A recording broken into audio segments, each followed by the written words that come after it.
আমাদের দেশের সেনাপ্রধান আমেরিকার সেনাপ্রধানের মতো না। আমেরিকার সেনাপ্রধান কোনদিন পলিটিক্যাল ব্যাপারে কথা বলতে পারে না।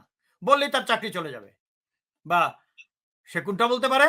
যেমন আপনাদের মনে আছে ইরাক অ্যাটাক যে হয়েছিল, ইরাক এবং সৌদি আরবের যে যুদ্ধটা হয়েছিল, তখন আমি নাম ভুলে গেছি, যে আর্মি চিফ ছিল, সে বলেছে I should go further inside Iraq and he was sacked. তখন প্রেসিডেন্ট বুশ ছিল, সিনিয়র বুশ। কেননা সে প্রেসিডেন্টের সিদ্ধান্ত ইনফ্লুয়েন্স করতে চেয়েছে।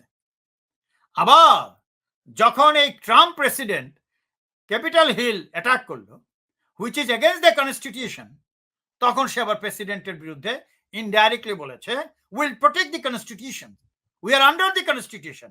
কনস্টিটিউশনের অধীনে মানে জনগণের ট্যাক্সের টাকায় সে চিফ, জনগণের অধীনে।